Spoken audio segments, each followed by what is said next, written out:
released a while ago, but it didn't really become popular until around 2015, and it became mainstream in the last 2 years, I would say. So a lot of the work I do professionally now is React, whereas it used to be Angular. I'm guessing you have heard of Angular. Has anyone here heard of Angular? Yeah. So that was where the bulk of my professional work was focused on for about 2 years. And then React came in and just sort of took that over. And so now React is where I do all my front-end client-side work in conjunction with something called Redux. And that's a state management library often used with React, although it doesn't have to be.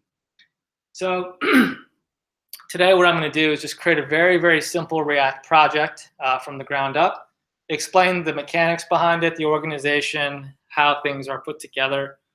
We'll create a very simple sort of event manager, a list of events around campus, deploy it to my system called Turbo, this is my startup. So this is what I built about a year ago, where you can deploy infinitely scalable applications that are currently only for Node Express. It's kind of like Heroku, but I think even better because there's a lot of reasons that I don't want to get into right now. But this is basically an alternative to Heroku.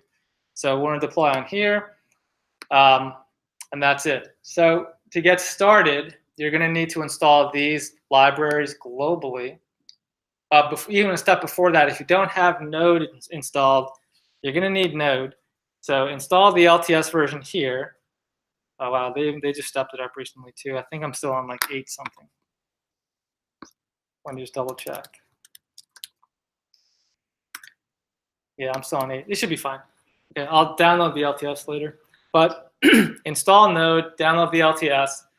Should take about a minute or two. And then once you've installed Node, you're going to have what's called the NPM, which is the Node Package Manager, which is your package manager. It's kind of like pip for Python. Does anyone here have Python experience? Okay, so NPM is a lot like pip for Node or JavaScript. So we're using NPM to install these libraries, Gulp, Webpack CLI, and the Turbo CLI. If you're running Windows, you do not need the sudo. So in fact, it won't even work with the sudo. So just run npm install.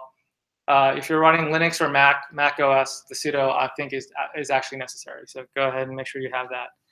And once you have this is enough to make sure to get started on a simple project. So I'm going to get rid of all this. I'm seeding to my desktop where I'm going to do this project, but you guys can do it wherever you do your normal work.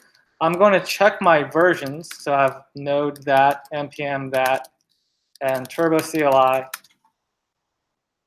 This is the current version of the Turbo CLI that is on the npm system. So make sure you have that. Okay. And let's create a project. So the project is going to be a simple list of events around the Georgetown campus. So we'll call it like Hoya events, something like that. And it'll just be a very basic sort of web app showing upcoming events. Okay. So the Turbo CLI is called a scaffolding engine or a generator, which creates pre-configured projects out of the box, so you don't have to install everything from the bottom up. So we're using the Turbo CLI, amongst other things, that's what it is. So we're using the Turbo CLI to create a Node Express project in conjunction with a React project. Generators are very popular. So another example would be the Express generator, which gives you just the Node Express. Create React app is a generator, which gives you just the React side. The Turbo CLI sort of combines those two. Okay, so the Turbo CLI, we're going to do Turbo, new, and then Hoya's events. Hoya events, let's go with that.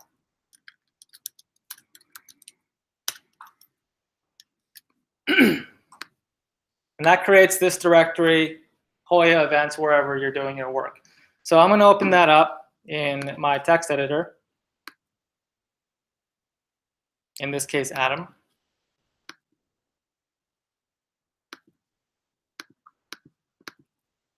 And what we have here is a very basic Node Express application with a few configuration options pre-built in so that you don't have to install everything from the bottom up. Those configuration options, the ones that matter right now, are the templating engine, which is called Mustache. That's the one that I like to use. Other options are Handlebars, Jade, Hogan.js. Those are all pretty good options. They're all kind of the same. So I'm using mustache, and that's why it says index.mustache right here. That's really just an HTML page, so you can look at it that way. You should be good to go. A couple other options are the static asset directory. That's where you store your CSS images, PDF, whatever. And yeah, that's it. And the app.js is where everything is initially configured. So here, all the way on top, if you look at line 3 on my side, actually, I'll just revert it back to the way it was before. Line 4, that's the Express instantiation. That's where you create the Express app. All this commented out code, don't worry about. This is just more special features that we're not going to use today. And we have two what's called routes, which handles request response routing. And we have an API route and an index route. We're not going to use the API route, so we're really stripping this down to the bare minimum. And the index route is the one that handles incoming requests for the homepage. Okay, that's pretty simple. What's important to understand right now is that this is just a pure Node Express project. React has nothing to do with this. Given that it's Node Express, what we have to do is cd into it. So Hoya events. So I'm cding into it right now, changing directory into it.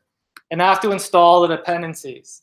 Those dependencies are currently listed in the package.json inside the dependencies, obviously key. Okay? So to install these dependencies, all you got to do is npm install. And it'll go through that list of dependencies in the package.json and just download and install each one. And that's how it's done in a Node Express environment. And really just a Node project. Express has nothing to do with this part. So right now it's installing the dependencies as specified inside the package.json. So it's just going through this list and installing each one. This normally takes a couple seconds. And once that's done, which it now is, we have enough to run the project. Okay, so we want to run the local server, which is called a dev server, which will run the server of this project on your local machine. So we can do that by running turbo dev server. And this gives you a local server on port 3000. Okay, so we can just head over to localhost 3000, make sure it works. And you should see this, and we're good to go. Okay, and this is your web application right now. What you're currently looking at is the index.mustache file, which again is just an HTML template. And it's routed through the index.js file inside the routes directory. And right now, that's how the Node Express portion of this project is organized. Okay. So again, this is not React, but it's important to understand how this works. So I'm going to go back and turn off the server, which is Control-C. And now the server is off. Okay. So far, so good. Everyone follow along? I downloaded Turbo when I went into the desktop directory and tried to create a new Turbo. It says like no Turbo, no such file directory. Oh, try the following then: Turbo version like this, and you should see a number like that pop out. If that doesn't happen, that means the installation did not work. Like it works on my home directory. When I go into my desktop directory, that doesn't. What does it give you? Such file or directory, but if I cd out into the home directory and the Turbo version, it works fine. And then you get that number? Okay. Well, then just try it in the home directory for now, and then we can just delete the project later. This is just a sample project. So, okay, where were we? So again, just to reiterate, this is just a pure Node Express project. It's just a server. So now what we want to do is install the React code base again using the generator. Okay. So the next thing we want to do inside the root directory of the project is turbo extend React. Now, before I press enter, let me explain what's going to happen here. It is going to install a React source code base in conjunction with a Redux code base inside this project and configure everything to work. So there's a lot going on there. Once it's done, we'll step through the organization, and I'll explain how the pieces work and what you need to know for the early stages. Let's go ahead and do that.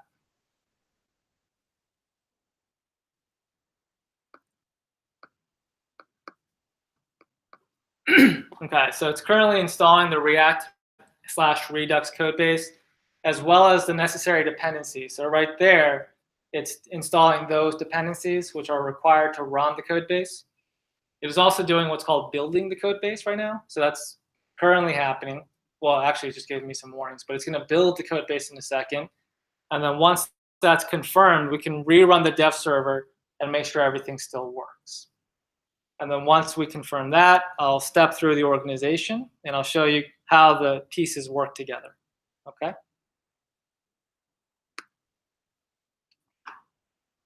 So this is the build process.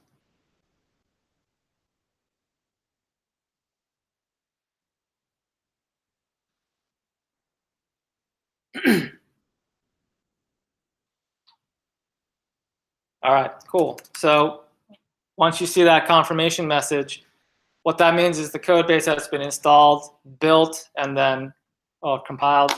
So now we can go back to the dev server and just make sure everything still works. So head over to localhost 3000. It should look the same.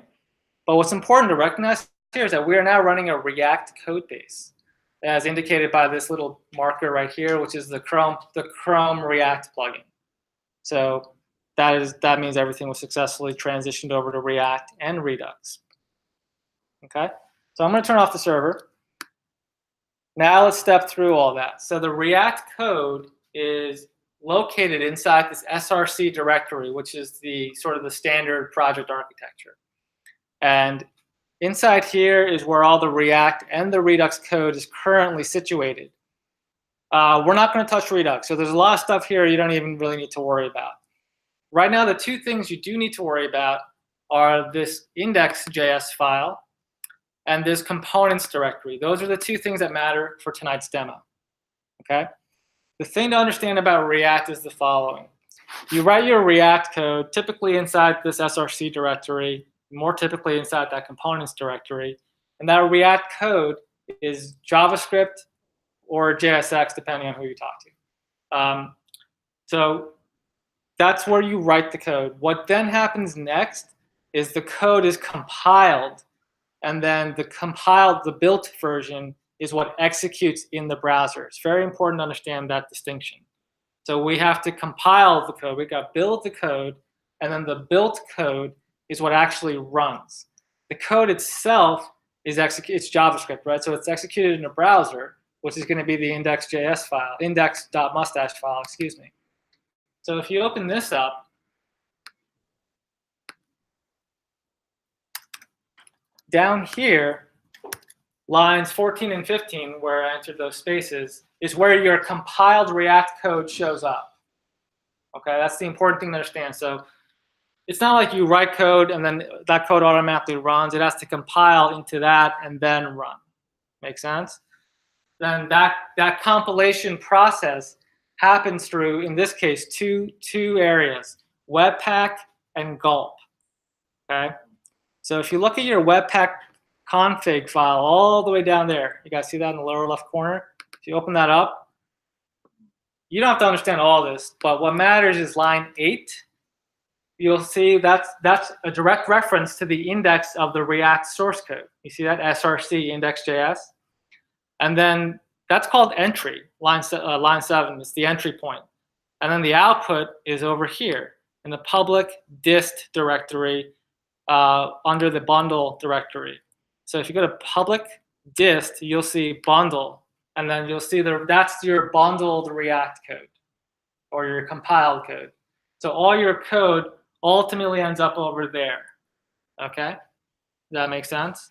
Now, why is that? Like, why this seems very roundabout? It seems very convoluted, and it is. It's not, it's not immediately intuitive. The reason is because if you look at the index.js file inside the SRC, I'm writing JavaScript here in a format called ES6 JavaScript or ECMAScript JavaScript, ES6 or ECMAScript 2015, which is a slightly more modern version of JavaScript that many browsers may not be built for, right? So a lot of older browsers, and by older I mean like even as early as like 2 years ago, right? They cannot run ES6 code, right?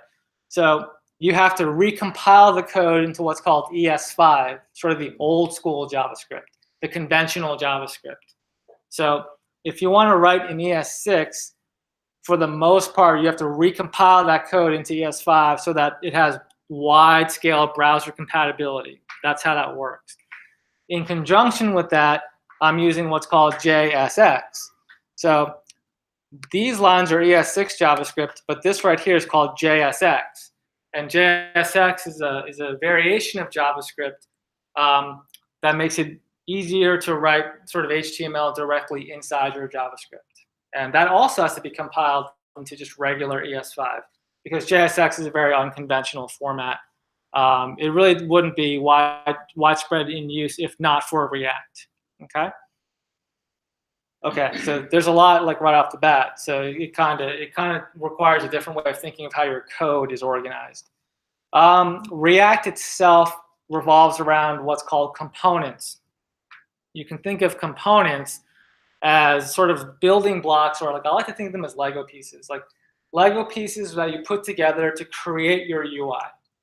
Okay, so a component might be like, I'll just show you an actual example. On my website, which is all React, this is just a bunch of components thrown together, right? And the components can be reused in other pages. So this top blue section right here, that's its own component, which I call the nav bar, right? And if I go to any other page, you're going to see the same component. Make sense? And inside that page, I'm reusing that component within the React source code. That's how components work. For the time being, at the early stages, you can think of components as like your own custom HTML tags, and that's a fairly close approximation for now. It's like a very, very sophisticated HTML tag as a component. So really, the idea behind React is you're building out a series of components, a handful of components, and then you're using them to build your UI. That's how you think about React. And then within those components, you have to pass data around. That's the thought process behind a React application. Okay, that's how you want to think of it.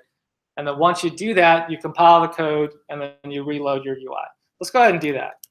So the first thing, if you look at our index.js right here, we have a component called intro. Don't worry about provider. In fact, let's just get rid of the provider because it's going to get in the way. So just get rid of it. The intro component is the component we're currently looking at when we open up our code right here. That's the intro component.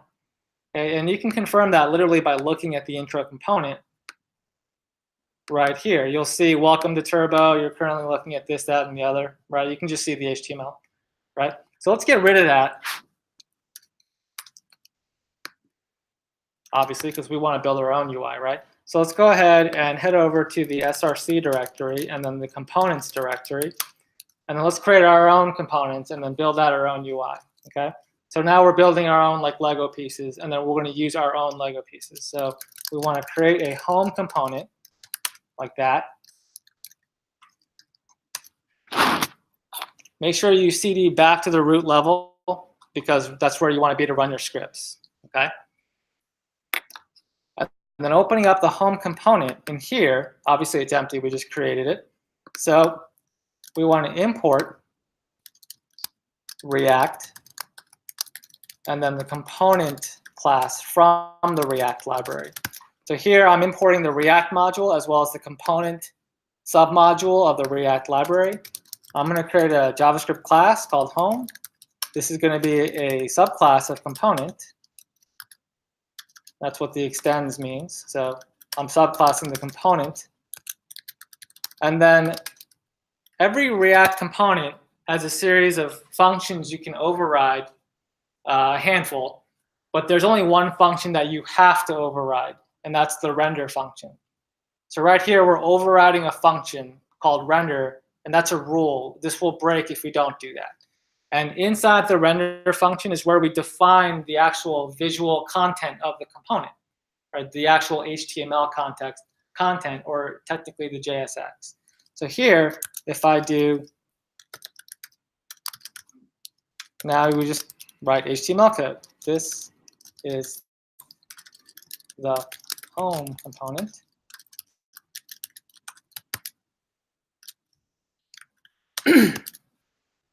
Okay. I made a small mistake. I'm sorry. You have to return. This requires a return.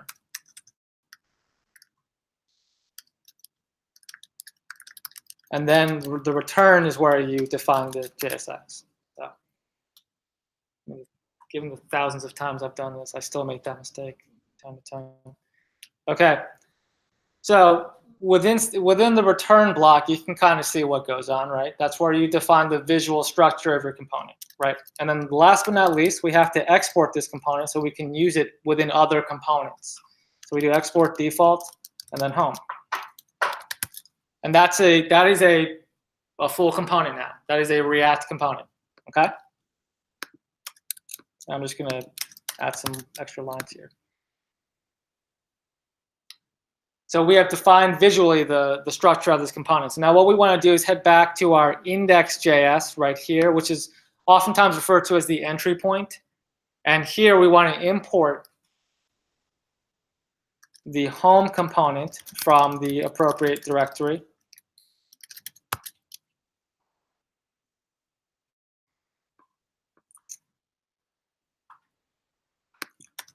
And now we want to render our home component, which, like I said earlier, it's kind of like a custom HTML tag. So you see how I'm just using it kind of like an HTML tag?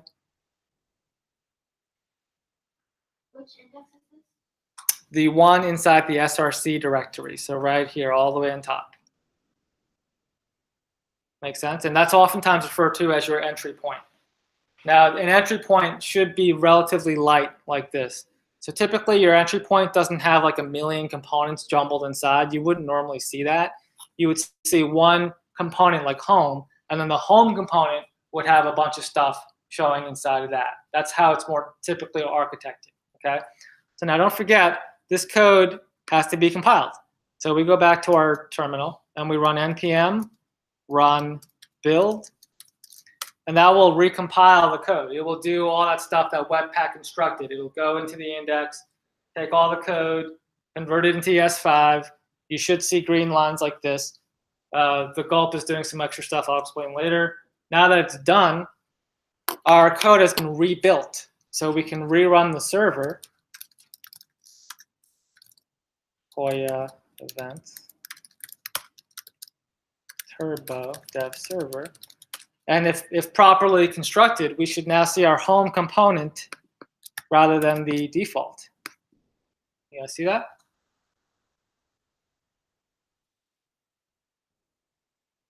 This is the home component.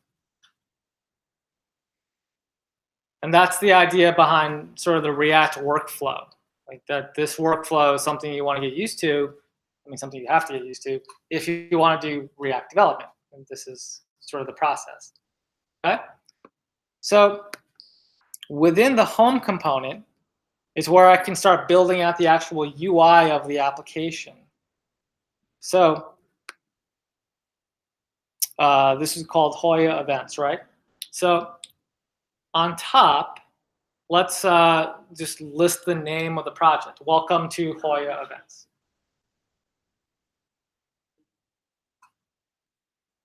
You good to go?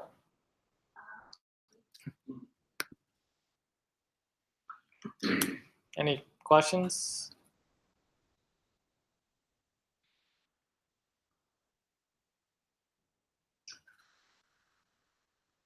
All right.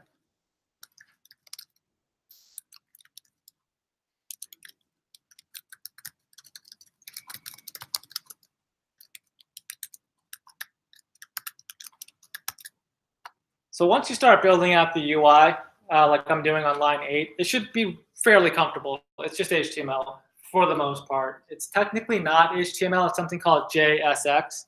But JSX is really just a close version of HTML with a few extra rules that you just have to remember. So it's very close. It's like a 90% approximation of HTML. So if you already know HTML, you mostly know JSX. You just have to remember a few subtle exceptions, and that's it. Okay? Now, as you can see, if I keep the dev server running and reload the page, it's not going to change, right? Because why? It needs to be recompiled. As you can see, this can become a very onerous after a while, right? Like if you're recompiling every single change, this can kind of slow you down, right? So what you want to do is run a development script that watches your files and recompiles for you automatically every time you make a change, okay? So in this case, that development script is npm run dev. Notice how I have that in a separate terminal window tab, so I can just keep that running in the background and then go back to my actual development flow and just get back to work. That makes sense? So I'm going to run npm run dev, which is just going to watch the files and recompile every time I save a change. Okay? So I just leave this running now, and then I go back to my main terminal shell, and then here it should now say welcome to Hoya events.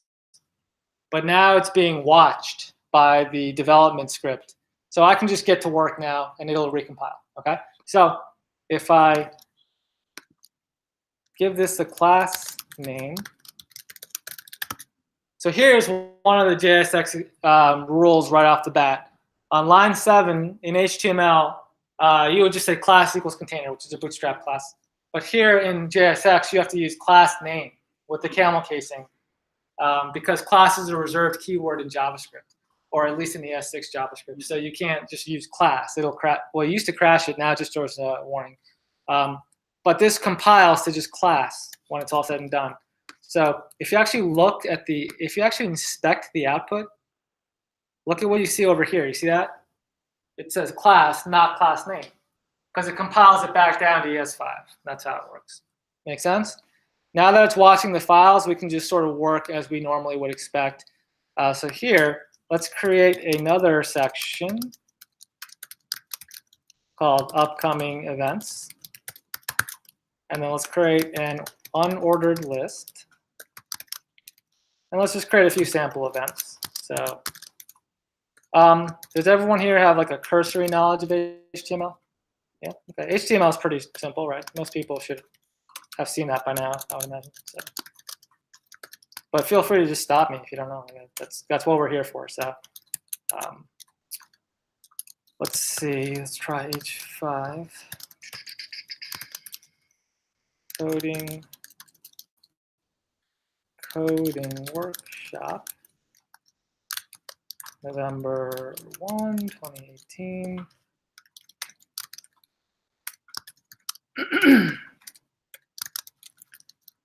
Come learn how to create React applications. Okay, so I hammered in some stuff right now, and I'm not going to recompile it because the watch flag should be doing that automatically. Okay, so so by now you should be sort of falling into sort of a comfort zone, like, oh yeah, HTML, like I've seen this before. Like that's the idea behind JSX, is that you want to be sort of in a comfort zone while you're writing React code. Okay, so here I'm just creating a very simple unordered list. Upcoming events, header 3 tag. So if I just reload the page, you'll see that right there. And just here's the code.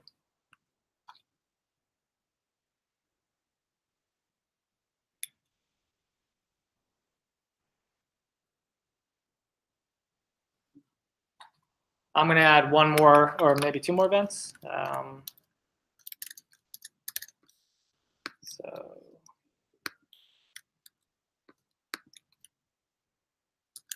Halloween dance.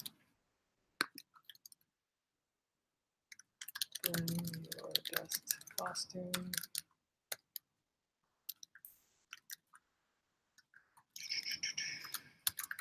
And job fair.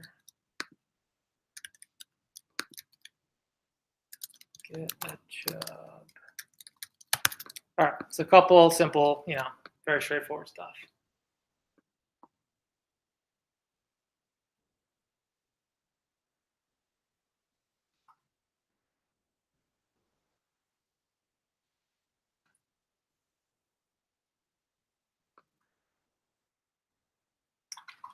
And then if you reload that, it should be good to go.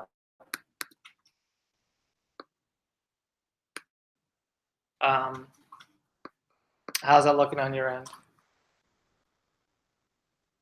Getting it to work, Derek? Can you repeat the Yeah, sure. So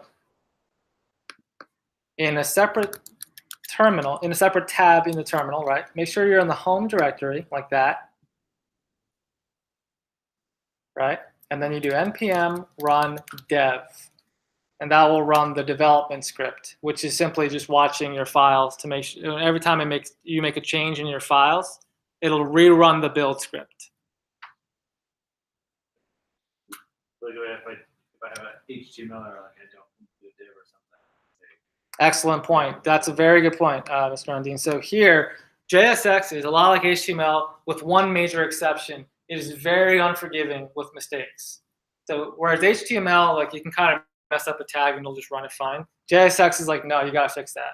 So for example, you see right here on line 14, if I mistakenly do that, which I do all the time, right? Like I didn't close the tag, I just reopened a new one, right? I now have two unclosed tags. Does that make sense? Now the watch flag over here will stop you right there. So this is another reason why you want to run the development script all the time, because it'll catch you right there. And it'll say, you need to fix that on line 15. You see that? It tells you where it messed up. And it even gives you some indication in the console where you messed up. And then you find it, and then you fix it. If you end up doing a lot of React, get very used to this. This will happen a lot. So just get used to it.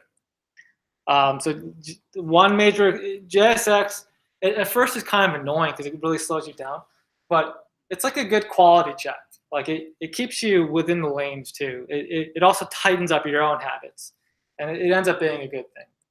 I remember when I was doing iOS development 5 years ago, I mean, I still do it now, but like when I only did iOS development, iOS code compiles. It's Objective-C. Back then it was Objective-C to compile. So if you make one small mistake, the entire build crashes.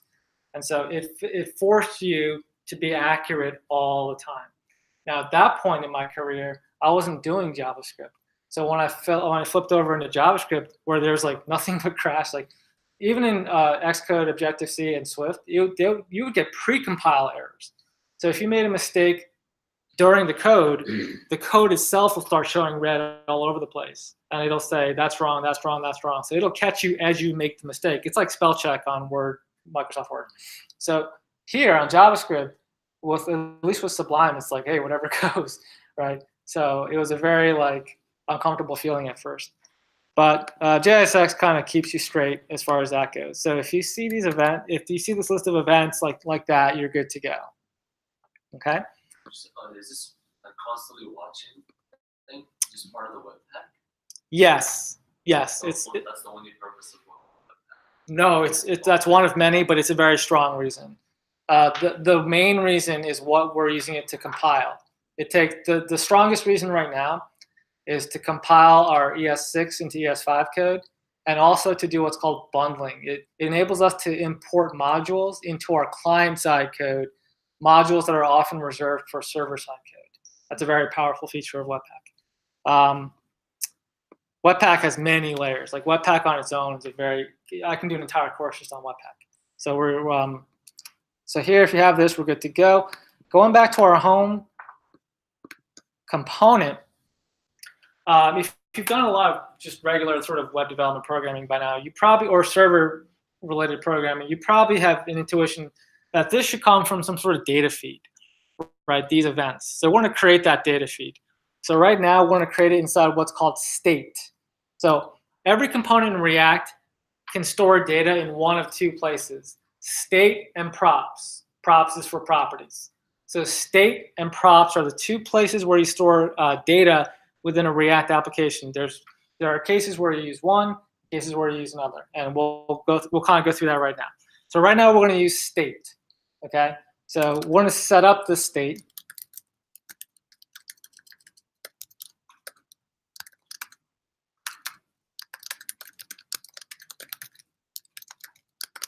And state is just a JSON object. It's regular, just JavaScript, JSON, pretty standard stuff. And inside the state is where we can store the data for the component. So we can store an array here, just a simple array called events, right? And just make it an array.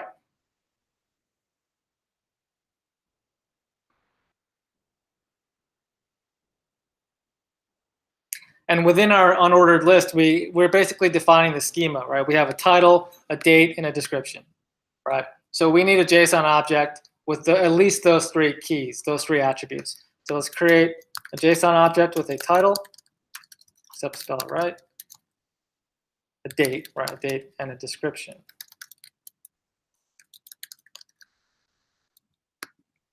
And right now we have 3 events, so I'm just going to do copy paste 3 times.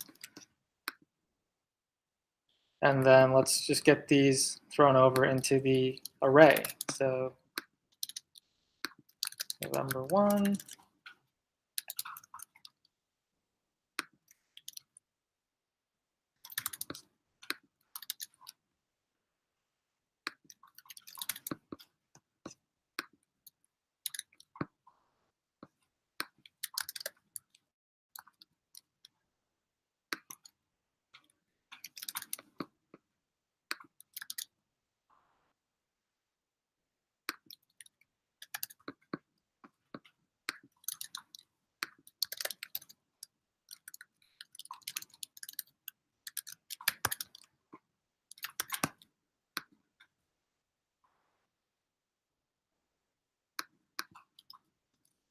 Okay, I would imagine this is pretty self-explanatory, right? Just JSON objects with key value pairs, right?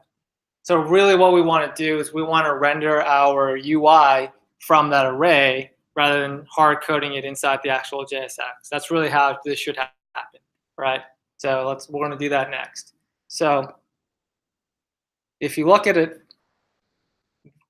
visually, I guess, like you see how this block of code is what gets repeated.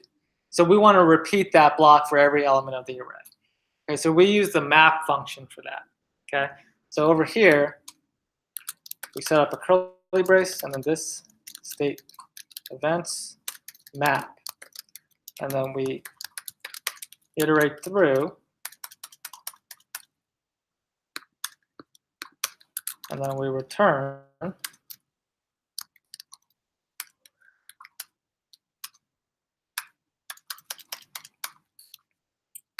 And then we copy and paste one of these li tags.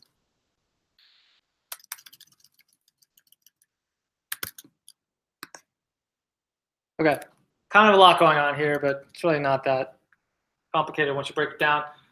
First things first, on line 22, you see where I open the curly brace and then I close it on line 32?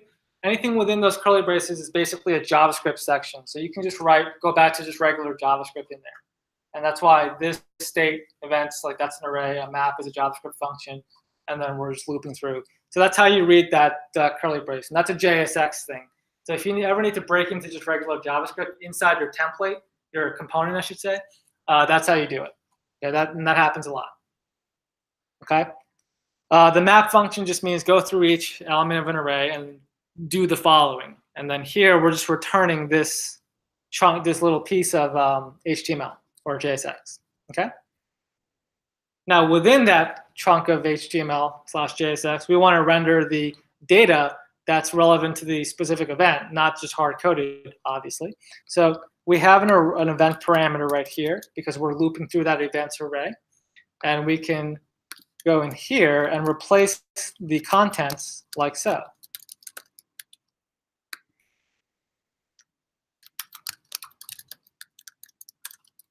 Whoops, not the description, the date, excuse me.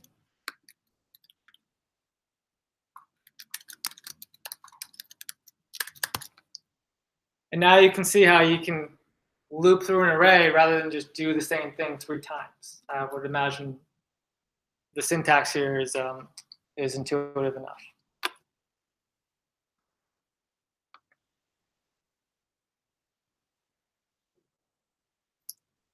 And you want to get in the habit of checking your development window. You see how it's like we add a bunch more? You see that?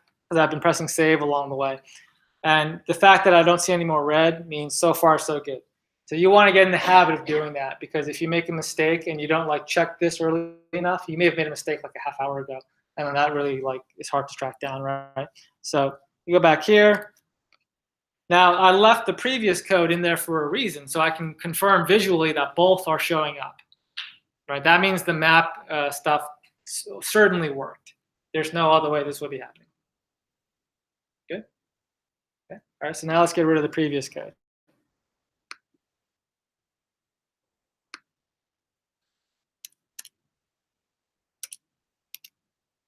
So now this is starting to look more like how our React component should.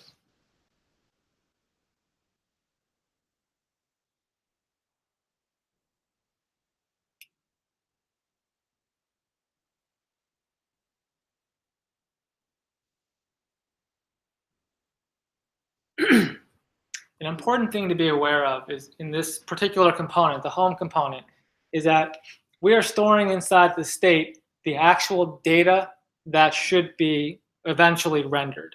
That's inside the state of the home component. That's a very special responsibility. Not all components do that. Okay, so what this component is doing here is it's taking on, assuming a special responsibility that only certain components do. Those are called container components, okay? So container components, they do what they sound like. They contain data, and then they render that data down here. And that it's a special type of component, which we have now constructed in this case. So the home component is now a bona fide container component, okay? Which means, what's the other kind of component? Well, then the other kind is oftentimes referred to as a presentational component, or sometimes just a view component. A view component or a presentational component, same thing. Its only job is to render data. It's just meant to show stuff. That's it, hence the name, right? A presentational component is where the props comes in.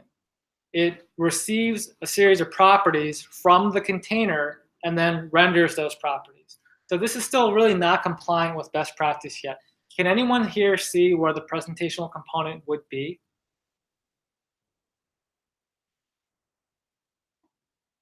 Index here.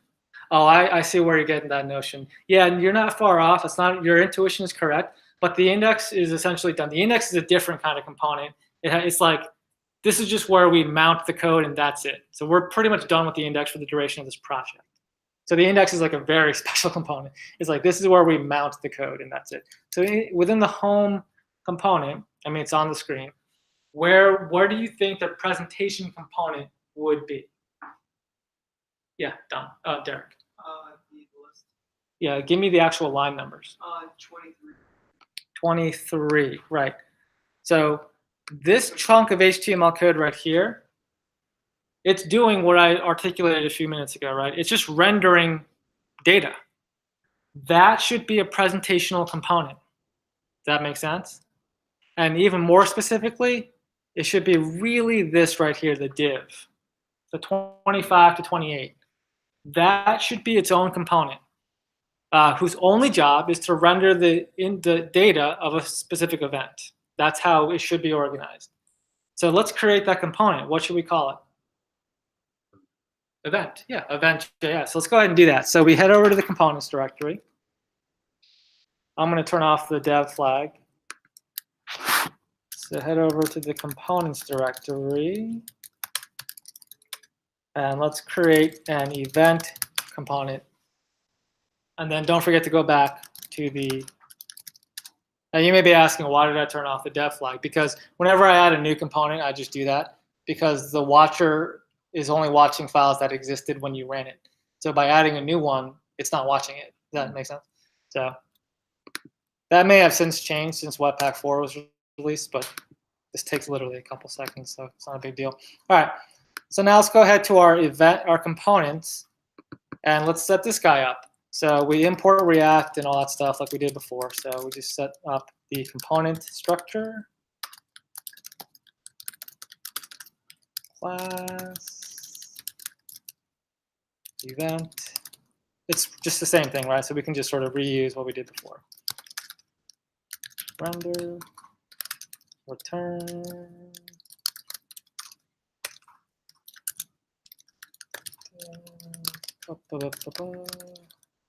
this is the event component. Export. I always just start this way just to make sure like it visually works. And then once I confirm that, I start hammering in all the data. So in this case, we're not going to use state, right? We're going to use props. Because remember, presentational components, by and large, should show their data through props. That's how it should work. So if you're using a lot of state in your presentational components, something's off. You're doing something wrong. You need to rethink your process. And conversely, if you're using a lot of props inside your container components, something is off there. Like you need to reconsider your architecture. There's probably a better way. Because that's part of the challenge of setting up a Redux there's no Redux yet. A React project is understanding how to organize that in such a way, in that fashion. Okay. So let's go ahead and try this guy out. So inside our home, everyone have this? Thanks, Derek.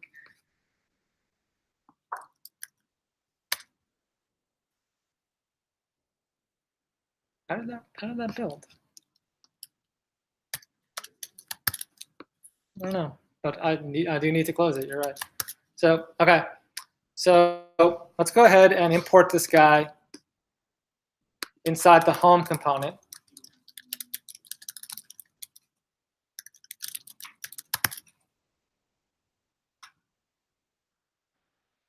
Oh, it didn't. Now I remember. It's because I didn't import it. I didn't use it anywhere, so it didn't compile it. That's why.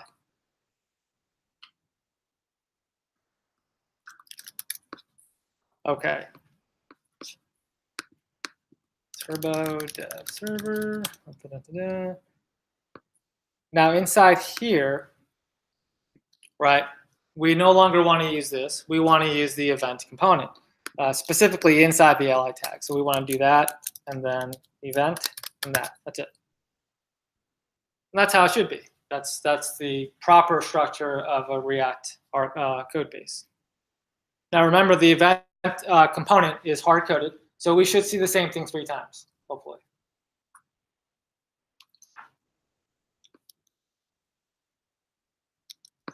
So if I reload that, good.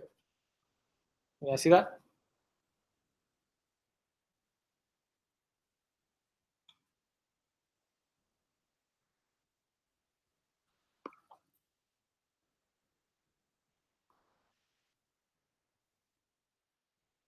Getting this work, Derek? Got this work?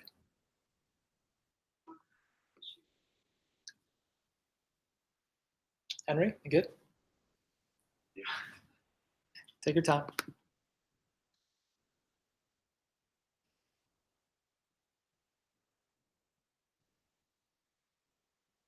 I've gotten a lot of requests on YouTube to pause when I'm waiting on people, so I'm just gonna get back to this. Okay, where were we? So we rendered our event presentational components, right? And so far we have just a single line of HTML, right? So once you've confirmed that, now let's fill this guy out.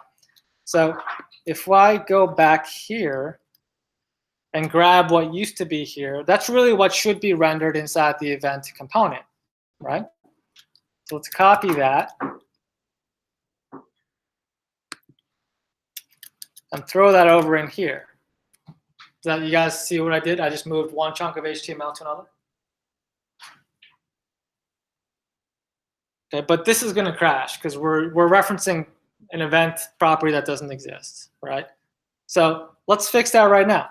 If we go back to the home container, now here is where properties comes in. We can pass to that presentational component a property called event,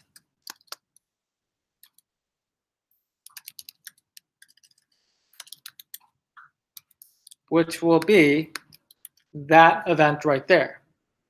Okay, now this naming convention is confusing, so I'm going to change this to current event. So the event component has a property called current event. That makes sense? Which we can now reference inside the event component. So if I go to my event component, I can now grab that from the props. Oh, event is a keyword? No, let's do current event. I'm in the wrong spot. I'm sorry. Inside the render, that's why I was giving it. The colorization was off, so I was wondering why I was doing that.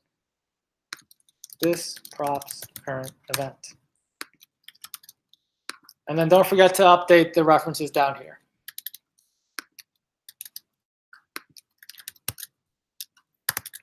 Hopefully that, I didn't go too fast on that. So this is the most important part right there, line 6, specifically the right-hand side. This .props.current event. I'm referencing a property called current event, which I assigned in the home container. If you recall, in the home container, I said current event equals event. So I'm now referencing that property right there. And it's the same JSON object from the array, right? So you just reference the characters, the attributes from the JSON object. And that should bring us back to where we were before. Now I'm going to check my Webpack. Webpack is not complaining, so we're good. And then now we can reload the UI. And now we're back to where we were before. But now having done so in a much more compliant fashion with React best practices. So the important thing to understand here, you know, a step beyond the mechanics of React, like what's props, what's state, things like that. That's important, obviously. But at least as important is how to use these situations. When do you use state? When do you use props? When do you, how do you decide what data is which, right? And that's where the architectural decisions can really, you know, cause a code base to become accrue a lot of technical debt, or be very lean and very modular.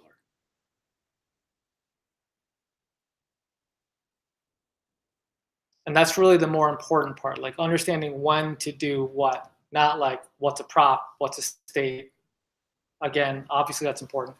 But for the most part, people grasp that relatively quickly. It's understanding when to do what. So where was I? Okay, so we should be back to normal here. Now, just to be like really sure about it, let's add one more event in the array and just make sure it shows up, right? So if we go back to the home container, let's grab one of these JSON objects. Don't forget that comma right there. Basketball game. Spelled November wrong, jeez. I can't wait for Georgetown Hoyas basketball to start. That's like one of the reasons I moved here. You can watch Hoyas games for like $15. Hoyas take on the Nova Wildcats.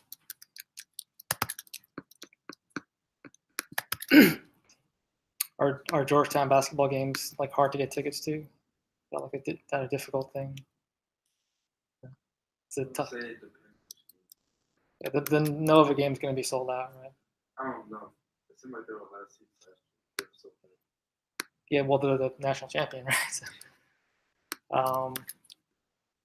yeah, I'm a huge sports guy. So that was back in New York. Like getting to MSG is impossible. It's like $100 to watch like college basketball. It's not worth it. I'm not gonna watch a bunch of 19-year-olds for $100. But I will do that for like Villanova versus UNC or Georgetown.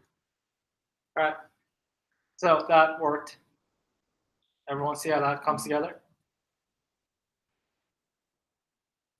You have warnings and possible I still have warnings. Yeah, yeah. I was just sort of conveniently glossing over that. So okay, so the warning that Mr. Undine was referring to right here in the console, right? It says unique key prop. So what that means is in here in this iteration, line 24 of the home.js, when you iterate through an array, when you map through an array, every enclosing element inside the array has to have a key property. It won't crash, so it'll just give you a warning. Now that key property has to be unique. So if I go back up to the actual array elements, I usually give it an ID like that. I'll explain why once we get this through. There is a reason. It's just very opaque, especially at the beginner stages. But I'll explain it because that's why we're here. So whenever you're mapping through an array, inside of a container or in any context, you have to pass through a key property like that. Otherwise, you get a warning. You won't crash. You just get a warning. So now, if I rerun this, that should have resolved.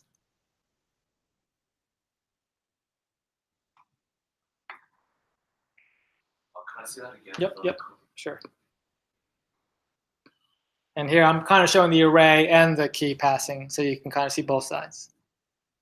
Now, the reason that is because in React, what we're building right here is a client-side rendered application. Does anyone not know what that means? Okay, so if you look at the actual source code, so we have HTML here, right? Pretty obvious. But if you look at the actual source code, you do not see that HTML. You see something else entirely. You see very little of anything. That's because the actual rendering doesn't happen until the page loads. The page loads and then the render happens. That's called client-side rendering, okay? Now, one of the most powerful features of React, in fact, probably the decisive feature which made React kick Angular off the top of the totem pole, was what's called server-side rendering, where you can create your React components on the server and then render them on your browser before the page loads. That's called server-side rendering. If you look at my actual website, again, this is all React, right? But look at the actual source code. You're going to see a huge ton of HTML. How is that happening? Because I'm rendering all this stuff server-side. Now, in order for this to effectively work, the server-side rendered code and the client-side rendered code has to be exactly the same. Otherwise, it just won't work. It'll break. So what React does behind the scenes is it uses this ID prop anytime you iterate through a loop, anytime you loop through anything, and it matches up the ID property on the server-side component rendered with the client-side rendering of the component, and they have to match. And if they don't match, that's how it determines whether or not something is off. Does that make sense? This is also kind of why I try to just gloss over, because like it's not immediately obvious what's going on. But for now, it's good enough just to remember every time you iterate through an array, you have to pass in a key. Like for now, that's good enough. Yeah. What's the advantage of loading on the server side? Excellent question. So when you're doing client-side rendering here, it's more of a business decision than a coding decision. But when you do client-side rendering here, notice how there's like no HTML, right? It's just nothing or almost nothing. So when you deploy this site onto the internet and you get people using it, whatever, eventually Google is going to pick up on that and then crawl your website. And that's how Google determines what pages should be ranked higher than other pages. And it crawls your site. It reads the contents of your website and determines what your website is all about. And that's called SEO, right? And if your site has a lot of certain SEO key phrases and keywords, then it'll rank you higher for those words on search results if those keywords are there, which right here they're not. So when Google crawls this page, Google's thinking there's nothing there. But in reality, there's all this Hoya events stuff. So let's say we want to take this to the next level and we want to make a startup out of this, whatever, right?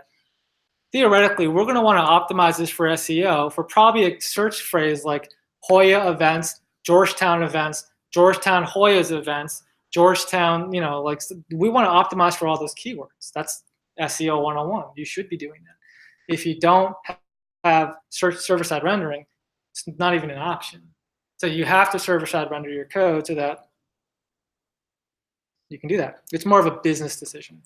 But a very, very, very important one at that. It's not like a trivial one.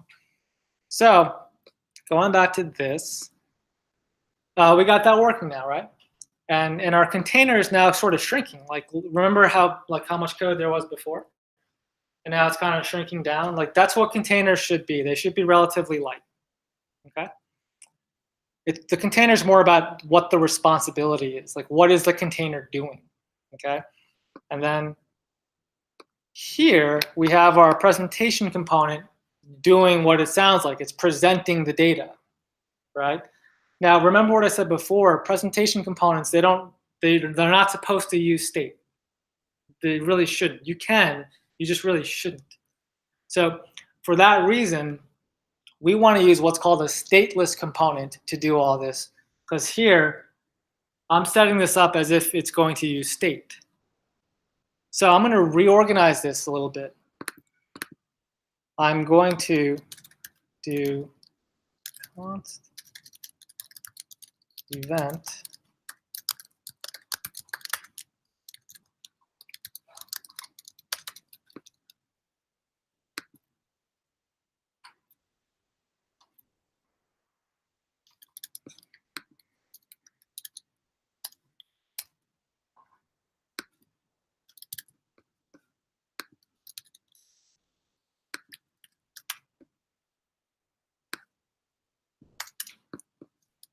Okay, so I reorganized this component to now be what's called a stateless component, and I don't have to add this right here.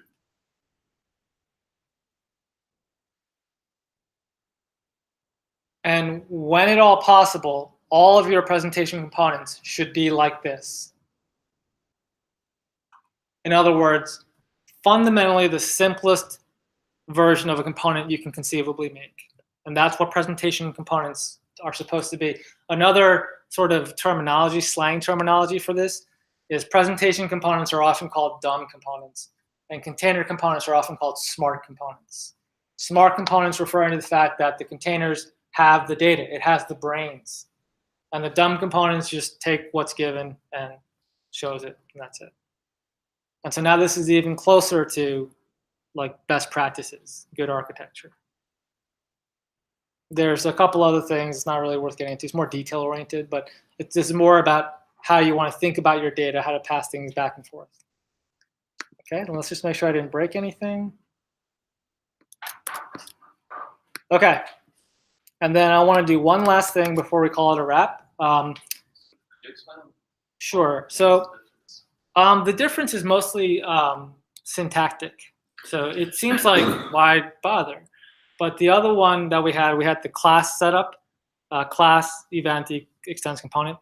That we're creating an entire class which has a series of properties and functions and state, and even though we're not using them, they're still there. So it's sort of an optimization. Here, we're not creating a class, we're just exporting a function. This is nothing more than a function. So oftentimes it's called a stateless functional component, and stateless component for short. It's a sort of an optimization. So when you compile it, this just takes up less code, to be honest, less room. So, and that's really what you want to do. Because in a React code base, don't forget, for me, typically, I'm going to have like 200 components. So like you want to keep it lean, like you don't want to have messy components all over the place, because then your build gets really big and bloated, and that's a problem for obvious reasons. Yeah. So this is like an event function. What is like the equals in like the right arrow? Yeah, that's the ES6 notation. So this is how you notate a function in ES6 versus ES5. So another way I could have done this is I could do const event, and this is the old school ES5 notation. This might look a little bit more familiar. Stuff, right? That's like, well, this is even more old school. Like that's like ES5 old school JavaScript that's been around for a decade, right? Starting on line 8, that's how it is today. So you want to learn the ES6 version instead of the ES5 version. That's also one way I determine when I'm interviewing junior devs. I kind of see how up to date they are based on that. So I say things like, like I did this last week. I asked the junior dev, I said, can you just write me a quick array that iterates through this list and just spits out each word? An extremely simple task, just console log each one. I'm not testing his ability to do the problem, because like anyone can do that. I'm testing his notation. And then I then gauge whether or not he's up to date. Does that make sense? And then I can quickly see, he's still on ES5, depending on this person's level. So if I'm talking like a college freshman, I don't make a big deal out of it. I'm talking like a 30-year-old, I'm like, come on, you gotta get better. Like, you gotta pick it up, right? So that's how I make these sort of decisions, right? So if you understand line 3, then line 8's the same. Same thing, different notation. Okay, so going back to, where was I? Okay, so the last thing I was going to do, so here, line 9, and the whole array within line 9. That's the JSON data that we're rendering inside the container, and that goes to the presentation components, right? Pretty straightforward. Where do you suppose that data would normally come from? An API, a server, exactly. So let's take this data. Don't forget this, the CLI that we're using gives you a Node and React code base out of the gate. Let's use them both, right? So let's take that data and throw it over to the Node side, the server side, and spit out some API data and then use that instead. Okay? So if we go back,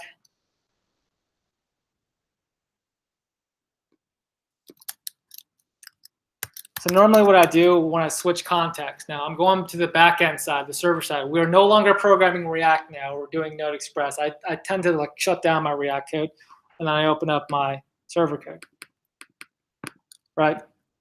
So what we're going to do is inside the index.js of the routes directory. So this is where the home page is being rendered, right? Here's where the index is showing up. I'm going to get rid of these sample routes because they're just samples.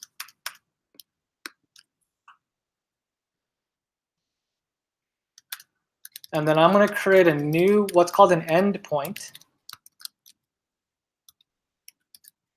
I'm going to connect the path to events. I think you guys can see where this is headed. And then rec, res. And then for now, I'm just going to render some static JSON with a success key. And then data. And then this is the events data, like that. Oh, I'm sorry, events. So line 13 should be events.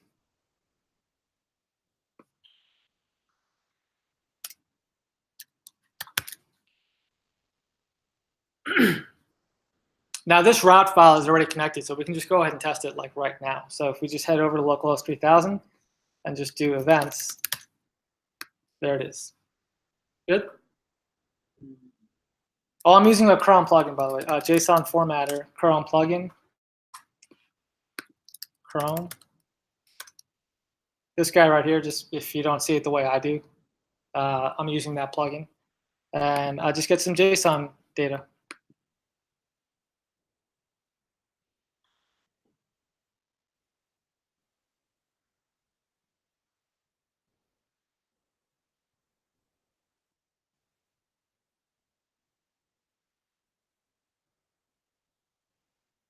So now what we want to do is take the events out of the container, right? Because they shouldn't be hard-coded in the container, right? And we should throw them onto the server right here. That's how, it's a typical architecture. So let's do that. So let's head back to our home component. Let's just grab the array. So I just copied the array, right? And I'm going to throw that in here. I want to make it a little easier to see. So I'm going to do const events like that. And then throw the events in here. I'm just moving chunks of code around, right? We're just moving from point A to point B. So, I didn't like change anything. I just moved it around. And don't forget line 21, where I send the events back.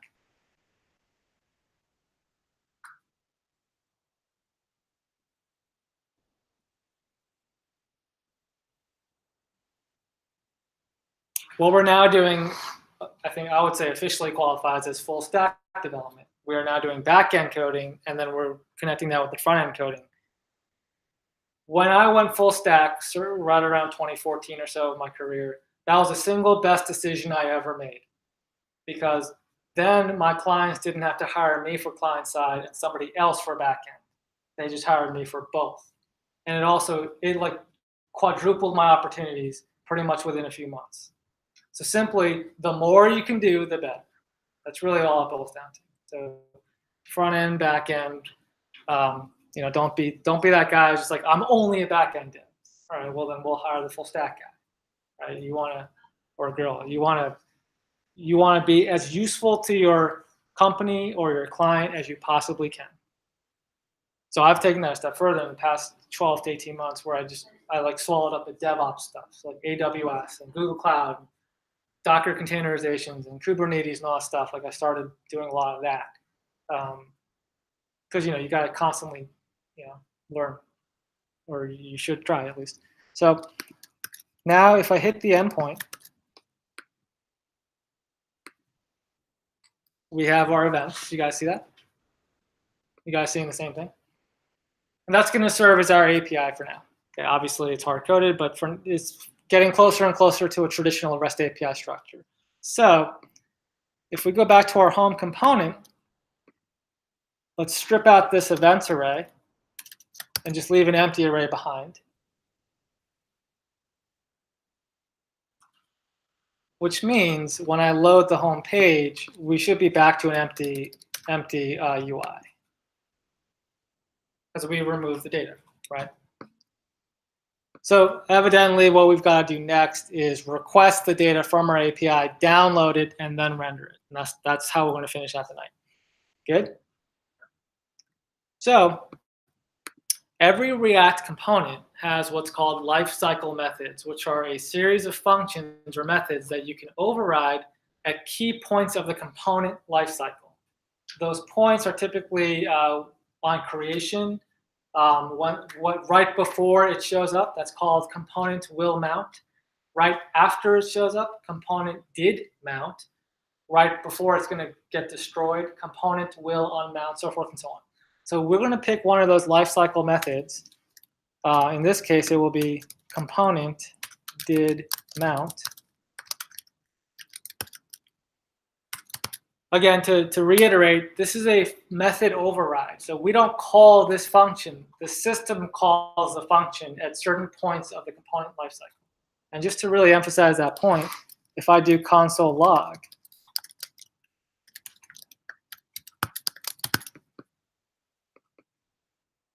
without doing anything at all, without ever invoking that function, we're going to see it happen, right? We should at least. So if I open up the console, you should see that. So the system called that function. In fact, you should never call that. Like if you're calling a lifecycle method, something's way off. But that should never happen. Like you should use them at the appropriate times. So right here is where we want to make the request for the data from our server. Good? So let's go ahead and do that. So I'm going to use a library to make API requests. So I'm going to turn off both for now. So I'm going to install a new library. So npm install super agent. That's a request library. And then we're going to do -- save. I'm a fan of super agent, but this is probably one of the few things where I'm a little bit out of the norm. Most people use what's called Axios or just fetch. I just like super agent. I'm just very, very comfortable with the APIs on super agent. So, but another library that's very, very popular is Axios. So whatever, they all kind of work the same. So I'm going to turn the server back on and then run the dev script again. So now here, I'm going to import the super agent library.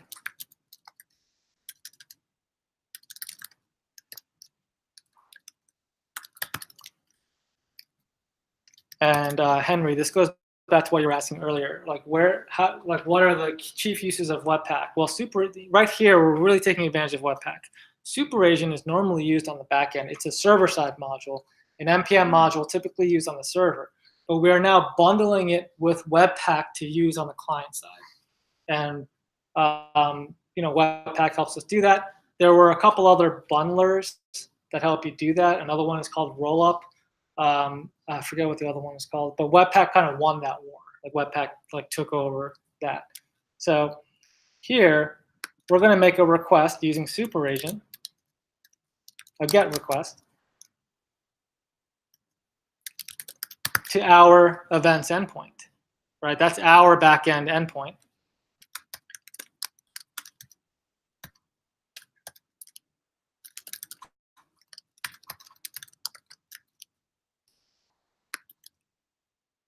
All right, don't worry too much about these, but we're just going to pass in some default values.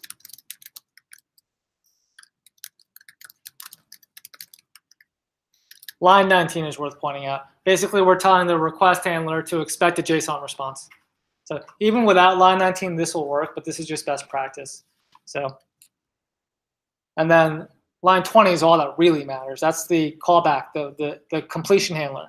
So we pass in a function here, and we do error and data. If error, return alert. Oops.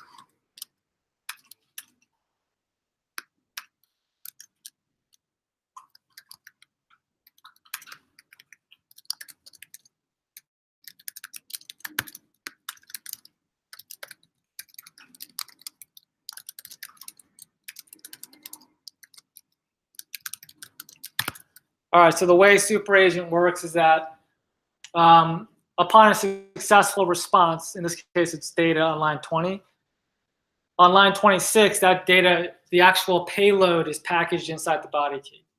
That's for JSON responses. For any other type, it's usually .text. So right now we're just console logging, right? So we just want to keep the console open to see if we're getting that data back from the server.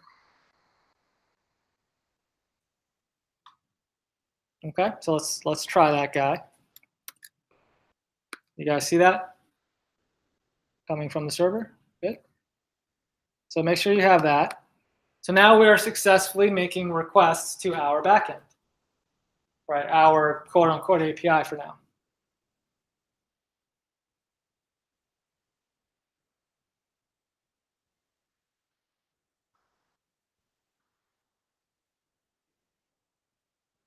So once we've confirmed that, now we got to do stuff with the data, right? So let's go ahead and grab that data. So if we look inside this payload, it's inside the data key. So my naming is a little bit off here. It's going to be data.data, but whatever. For now, it's good. The const current events equals or data.body.data.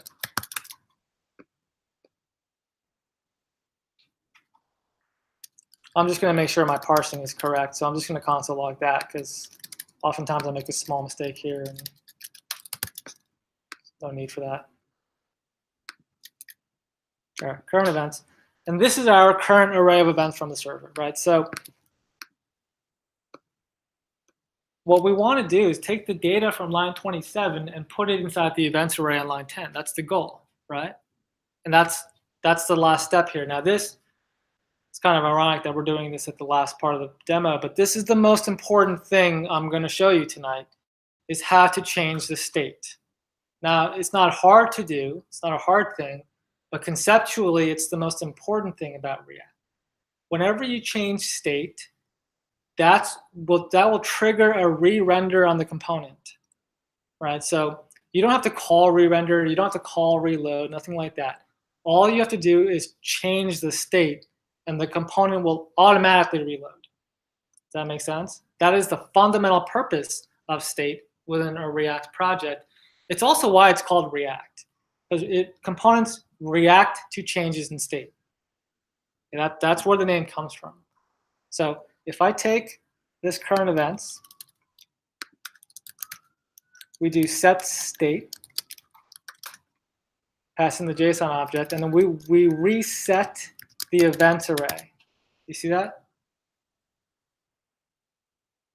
And line 29 is probably the most important line of this entire workshop. That will trigger the re-render. Is that clear? So if we reload, watch what happens. We're going to get component did mount, the array, and then the data will show up. You see that? And now it's coming from the server. So now it's even closer to like a real world type project. Now it's getting pretty close to what I do for a living. Not quite there, but it's getting closer and closer. We're moving closer to like a realistic scenario. And just to really like illustrate this point, if I if I delay the set state, I'm going to delay the set state for an entire second.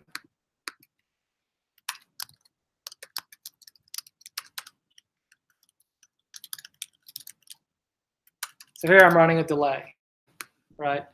So we get the data, and then for 1 second, nothing should happen, and then it should reload. Did you see that? We'll do it one more time, because I kind of went fast on that. I'm still getting the Which one? just my error message. All this is like Oh, right here. Okay, then chances are, I mean, any number of things can happen, but the most common mistakes are that your endpoint is pointing to the wrong thing, or you set up one of these parameters incorrectly.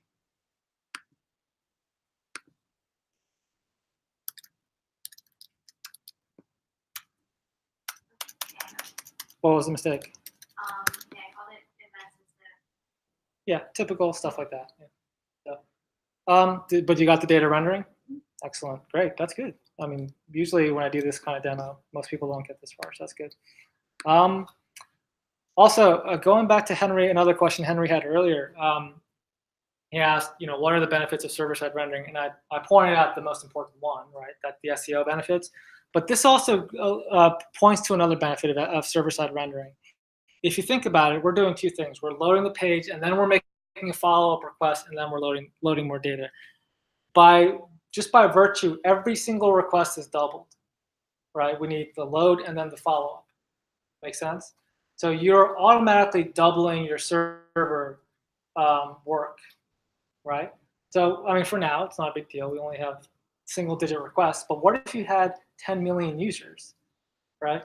You're doubling your server capacity. You're doubling the amount of work your server needs to do. And so what you can do is inside the routes, really what you want to do is have this stuff set on the server and then render that stuff on the server before it hits the browser, thereby wiping away a huge amount of duplicate requests, right? That way, if you hit scale, you're doing your company a big favor by saving a lot of money on scaling more servers and whatnot. That's another important reason for the server-side rendering. Okay. So yeah, I mean, this is as much as I planned on doing. It's been about an hour and a half, so I think we're good. We're good to go for tonight. But before I wrap up the video and all that stuff, I'm going to post this on my YouTube channel. Does anyone have any questions that they want to have answered on the video?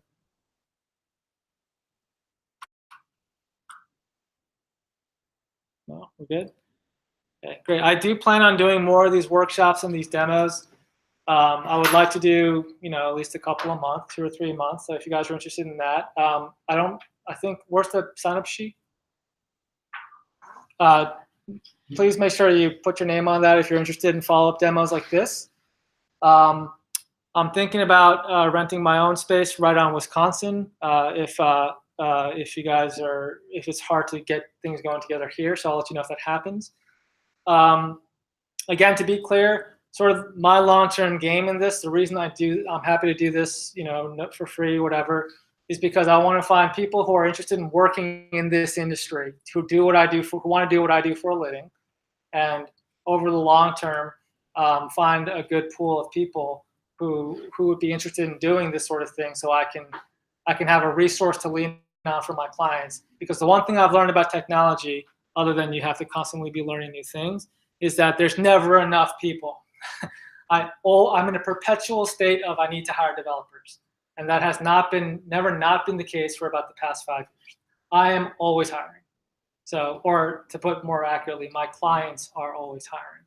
And if I don't have a solution right away, it puts everyone in a tough spot. And so part of that process is I need to build up sort of a recurring base of people who enjoy this and who find this interesting. And that's the idea. That's why I'm doing this. Okay. So thanks for coming tonight. I'm going to put all this on YouTube. I'll send everyone an email once that's up. So if you have any questions, yeah. What are the next workshops? Oh, yeah, good question. Thanks. So next week we have a React Native workshop, which is going to be basically a lot of this within the context of a mobile application. So we can do all of this within an iPhone application. That's done through React Native, which is extremely powerful. React Native is even more in demand than just regular React Redux. So this is very high in demand, but React Native adds another layer on top of that. And then after that, I'm doing just a general purpose demo about how to work with startups, the challenges I've faced, how I've dealt with them, you know, how I currently deal with certain situations, like right now, one of my clients is like constantly like, hey, do you know any more devs? Like, can you hire? And things like that. How do I deal with that? How do I deal with very vague specifications, which is just I always get very vague specs, things like that, and whether or not, you know, this sort of thing is for you, right? So I do a lot of contract work. I don't have a full-time boss. I don't work for a company full-time, and whether or not like that lifestyle fits what you're looking for, right? Maybe that's not the right move for you. Maybe you're better off working at a Google or Amazon, which would be great. Or maybe you like sort of the nomadic lifestyle where I can just pick up and move to DC and start here, and like it's fine, you know, like that. Everyone kind of has their own personal preferences, and mostly it boils down to personality and risk tolerance. So those are the important things. So that's the one after that. By then we're probably looking at winter break. So when I come back, either I'll have a space on Wisconsin or we'll do more here, whatever you guys want to do. And those are all going to be on here. That would be great. I don't think it's really up to me, but I would love it if it's here. This is a great spot. So, and if you know anyone else, you know, tell your people, tell your friends.